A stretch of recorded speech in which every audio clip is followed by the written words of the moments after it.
When I met Rocco, it was in his role as the prison tailor. He spoke with very broken English and would lapse into Italian without thinking. While he was measuring my inseam and my waist, he would mutter in Italian.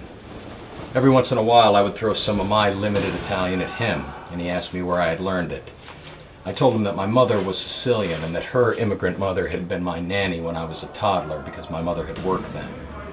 Up until I was 5 years old, I had spoken both English and Italian.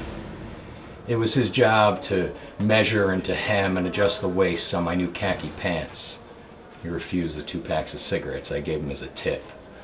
Neither of us smoked, but in a place where there is no currency, certain things come to fill the void, and as much of a cliche as it is, cigarettes are currency in prison. Eventually he took the tip because I had insisted.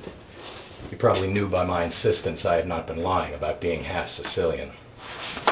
It was on the 4th day, 2 days after I had seen Rocco, 1 day after he had given me my finished khaki clothes, and after 3 frightful, sleepless nights, that Big Frank posted himself on the bench right outside of the mess hall as I was leaving it from lunch.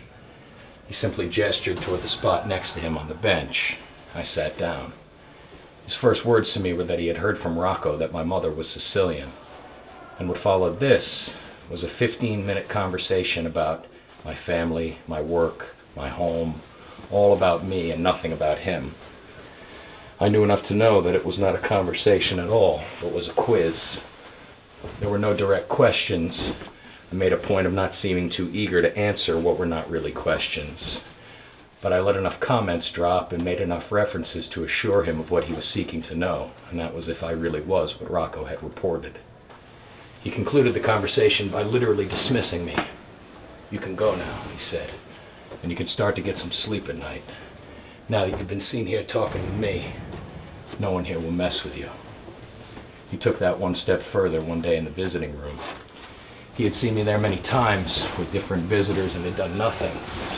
But on the first visit my mother made, he got up and walked over to us, put his hand on my shoulder, and he looked at my mother.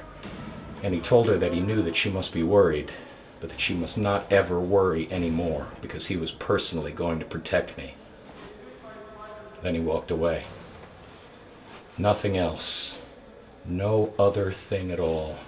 No assurance I could have made would have had any effect whatsoever on the magnitude of her worrying. But this did. It was like they had communicated much more than what was said, and they had passed that information to each other on some silent wavelength of the Mezzogiorno.